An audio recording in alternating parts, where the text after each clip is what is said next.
sweet music video, or what was just a little excerpt from an archive, because it just really went together beautifully. Can you talk a bit about the editing process, or how much material you had to work with?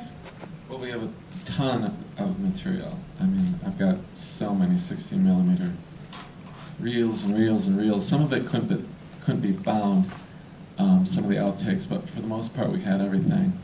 And even the shorts, they were kind of part of Low. Sometimes I'd ask them, could I use your music to make a short? I'm just messing around with films. And it just felt like it was, I don't know, just an experiment. Like, I like the fact that most of it's 16 millimeter, and it'll probably be the last 16 millimeter film I ever make. And I tried to keep shooting 16 millimeter even when digital took over, just to make it part of this film. And then the process was just fun. My editor, Jolene Garnes, who, she didn't edit the first three because she was like a kid then, but her first free job she did for me, she was a student of mine, I taught at a college, and she edited Canada. And then she started editing everything after that with all of my music videos. So I gave her the challenge, hey, you know, she was a big fan of the early stuff. I'll send you the raw footage, you can recut it. And then she goes, wow, cool. And then I had other students recut her stuff. And everybody was working for free, so, you know, students are great for that kind of thing. And they're very eager, and I'm very glad that they helped out. I'm imagining your apartment with boxes and boxes of film under the bed and in closets. And you've done a lot of work with other bands too. You're not exclusive to Low, of course. Do you have like just tons and tons of footage from Low and other bands as well? It's actually in my garage, and my former producer, still a friend of mine, Rick Fuller, who archived everything. We have a ton of old stuff from the 80s and 90s, but as we got into the major labels, they demanded all the footage back. But with Low, since they were independent, they'd call up, hey, we got a few $100, you want to make a music video? And I just got off like a massive job, and I'm like, yes, I do. And so the nice thing about it is we got to keep the negatives. So how did you first meet the band? Vernon Yard, their first label, David Levine, he called me because they didn't know anybody in Minnesota that lived near Low. They're from Duluth. And I was the only music video director up there, so I think they said, well, maybe go up to Duluth and make their video. I heard their song, just one song, and it was like right at the end of the Nirvana. Well, Nirvana was still happening. We didn't know it was the end yet. But it was that grunge rock thing, Sub Pop. And I made a lot of Sub Pop videos, and I got this one song, Words, which was the first video on the lake. Not the first in the film, but the first one we made. And I thought, wow, this is so quiet. It's almost the opposite of the super loud, crazy grunge, Sub Pop insanity in the earlier Minneapolis stuff. And it almost was more powerful. And grunge and all that stuff was getting a little trendy by this point anyway. And when you went to the first Low show, he said, hey, you want to go get me a beer, you know?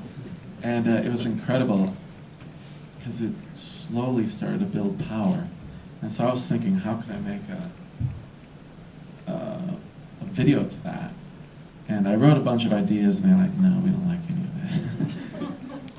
Pure minimalism is what they wanted. And they said, how about if we just push a boat around on the ice? And I'm like, okay. You know your music better than I do. It's a good idea.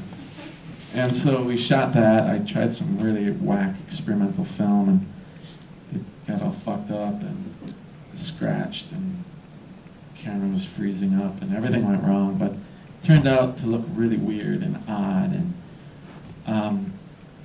it kind of defined them. And I finally was like, wow, you know, I'm a better DP than I ever was.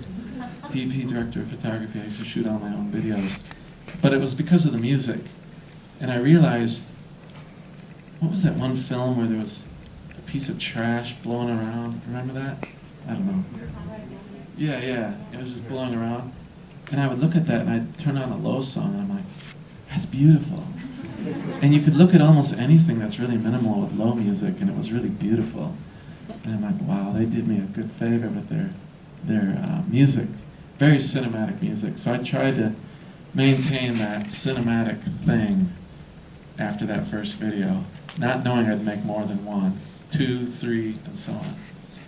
But then they turned way up, and they got political. And I remember one of the very few times that Alan ever spoke was about 2005, and we were in a car, and I'm like, this record, The Great Destroyer, actually sounds a little political. You guys have always been so, you always avoided anything political, even though it felt like it was right there. And he's like, yeah, you know, with all this stuff going on, sometimes you just can't keep quiet about it anymore. And so they turned up, and I made the images more violent, tried to relate to, I think, what they were talking about. But I never knew what they were really wanting, because they never said. They just like, okay. And then I finished the video, I sent it to him, and again, yeah, okay, I got it. I'm like, I hope you liked it. Well, they must have, because you're still with them after 20 years. I think there's some connection. You relate to their music. So, great. Let's see who has questions out in the audience. Yes, right here. It was neat what they let you do with sound. Like, I didn't notice, I've seen a lot of the videos before, but there's so much sound that you added, you know, to the songs. I would think, like, bands are precious about, you know, like, what's going on audio-wise in their videos. Was that just, like, free reign? Did they let you just do whatever you wanted, like, sound-wise? Well, like I said, we don't really communicate, except once in a while after a show. Al will perk up for reasons I'm not going to mention here. But they didn't have a choice. I just did it. And they saw it at a screening. That's the first time they saw it. It was already done. And I never sent it to them beforehand. I never told them what I was doing. And when they saw it, you know, it was a great screening. It was the premiere in hometown and da-da-da. And afterwards I talked to them and they were like, yeah, okay. I don't want to ask them if they like it or not, because I'm afraid what they might say.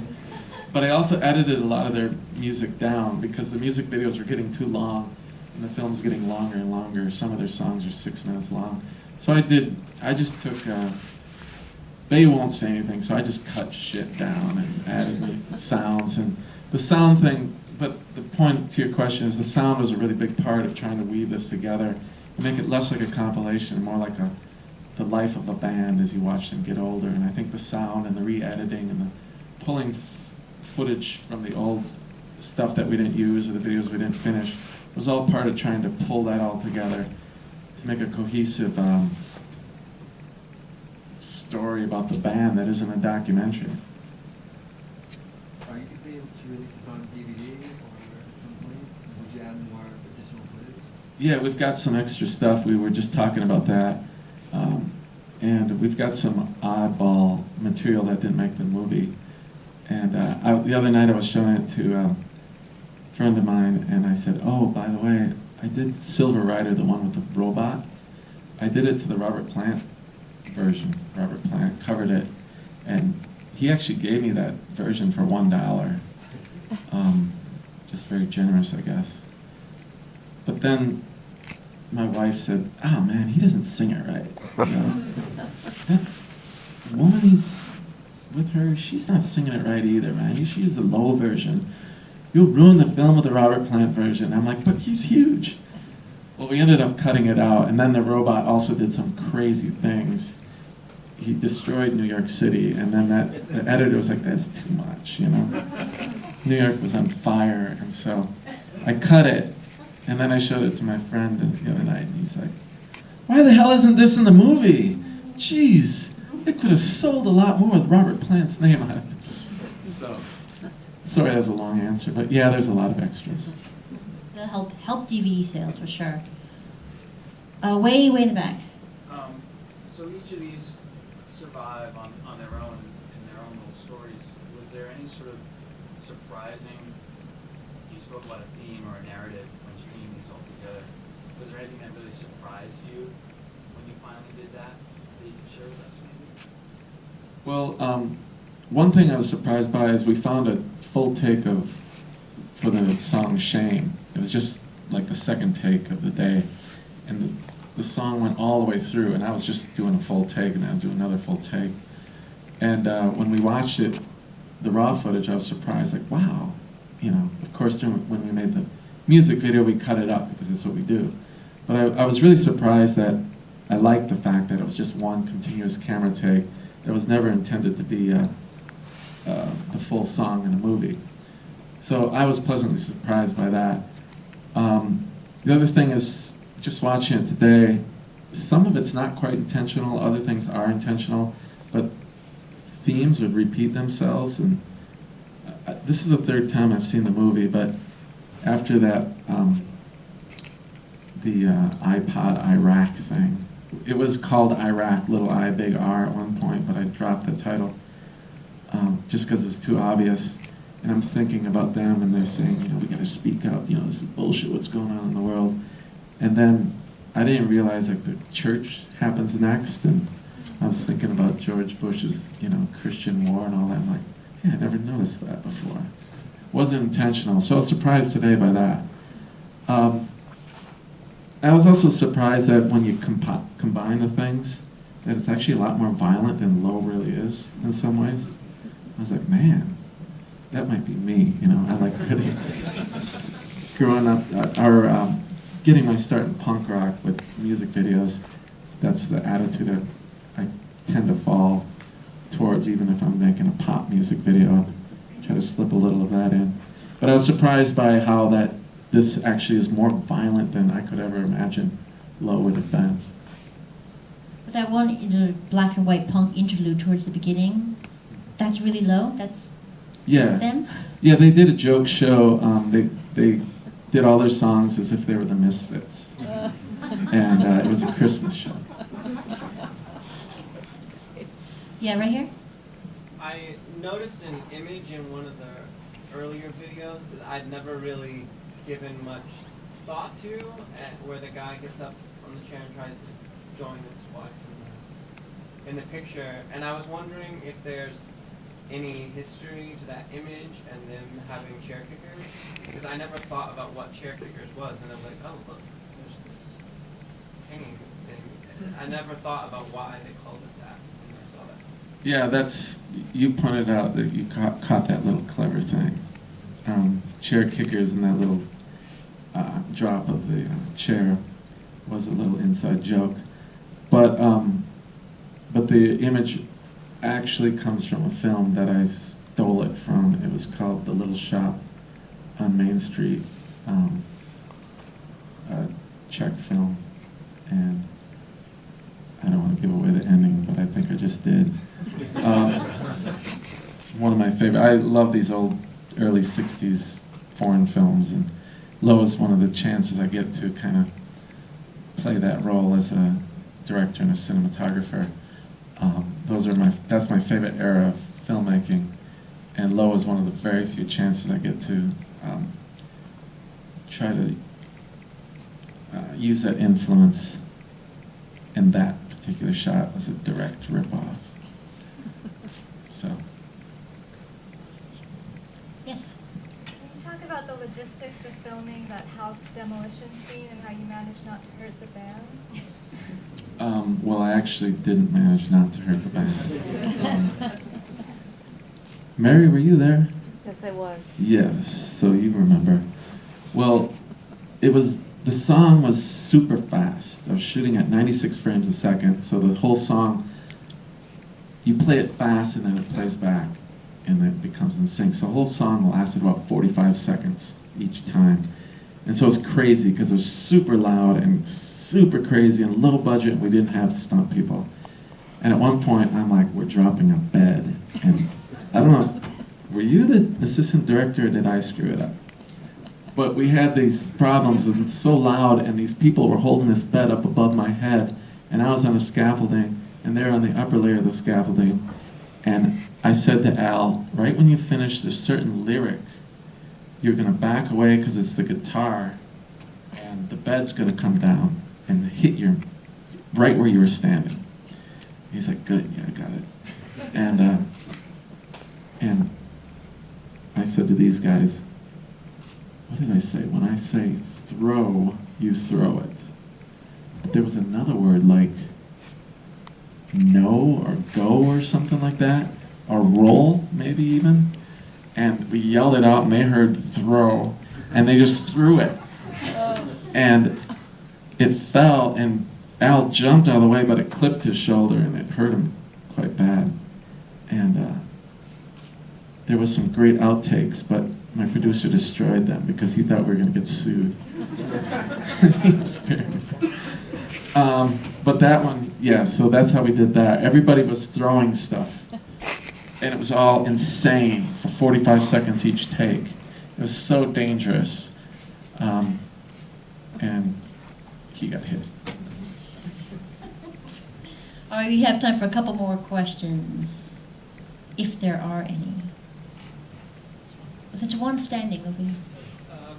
The scene with like a ballroom with the red balloons, was the waiter related to Al?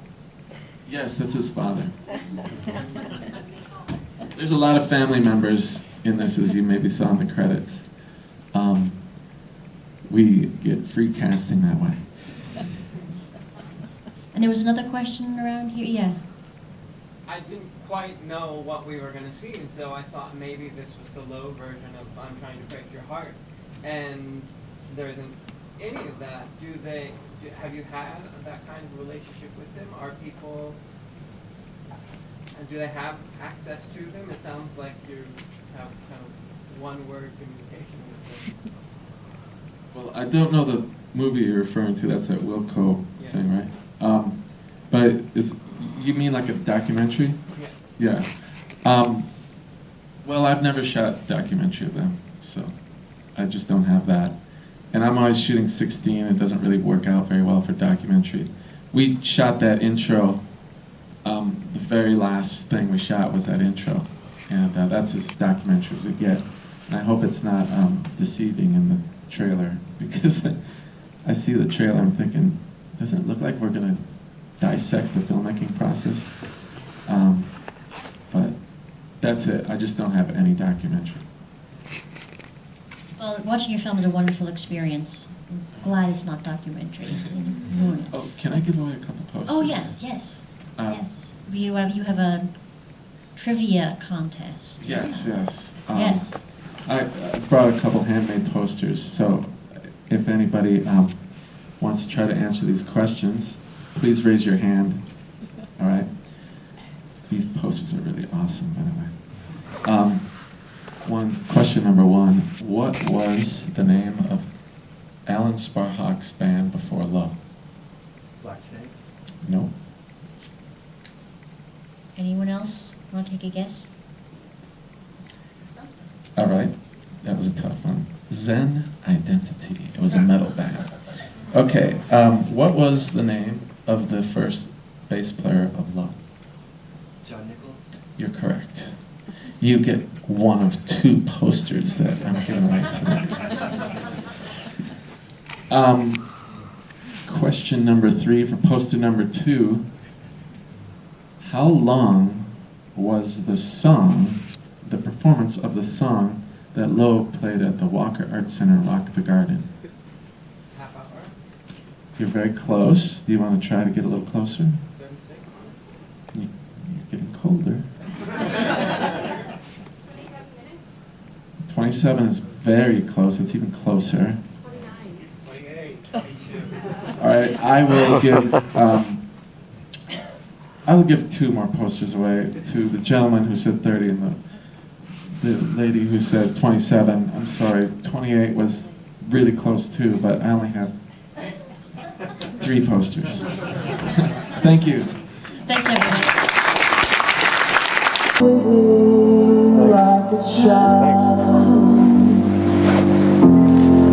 Hope runs wild. The truth can hide. sometimes right behind the sorrow.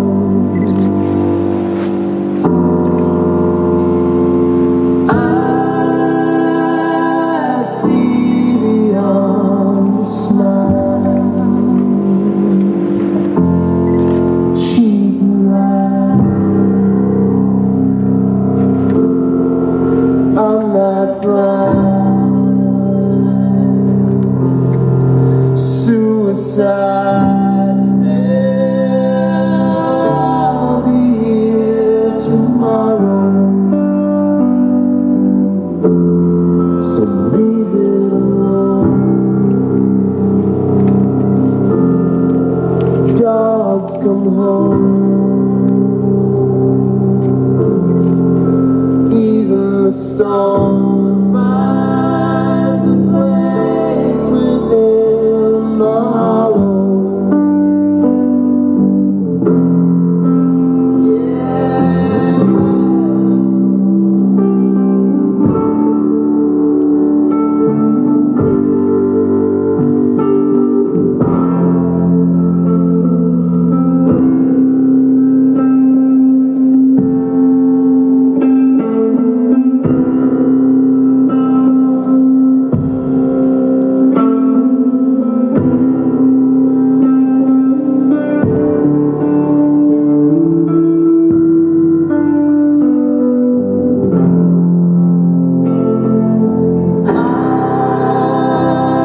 I'm waiting like a child. Hope runs wild. Truth can hide. Sometimes right behind the sorrow.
All I can think about is how it got